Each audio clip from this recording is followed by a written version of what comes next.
les 3 piliers d'un influenceur, et là pour le coup, tout confondu, mais c'est l'attachement à la personne, l'autorité que la personne va en apporter et en pôle final, la valeur qui est apportée par l'influenceur. Et c'est là où TikTok était un peu revenu. Et en fait, l'influenceur B2B, c'est l'inverse. C'est les mêmes critères, mais c'est dans les priorités inverses. C'est-à-dire que les priorités, c'est d'abord la valeur apportée, puis après l'autorité, et même en bonus, parce que parfois c'est même pas nécessaire, l'attachement qu'on aura à la personne. Alors que c'est l'inverse dans l'influence B2C.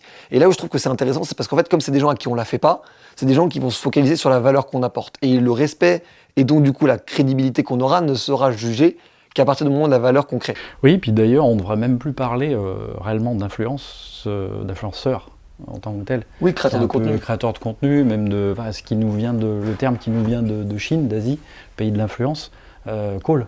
Qui est opinion leader. Ouais. Aujourd'hui, on est davantage, et notamment en B2B, on est davantage sur du micro ou macro-influenceur qui est vraiment créateur de contenu, qui a une vraie aura et qui a, on va dire, une vraie expertise de métier, une expertise niche, ce qui est recherché aujourd'hui par les marques et les entreprises. Je trouve qu'il y a quelque chose d'extrêmement positif, en tout cas pour le créateur, c'est que si on dit des conneries, il y a des gens dans l'audience qui vont nous le dire et qui vont nous le dire très très vite et qui vont même nous le dire sévèrement.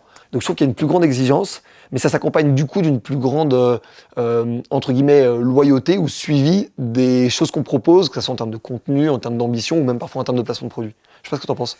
Si, complètement. Et puis par rapport au B2B, la grosse différence qu'on a, c'est qu'on a en face dans l'audience des acheteurs B2B qui la plupart du temps sont, on va dire, de plus en plus jeunes, de plus en plus connectés.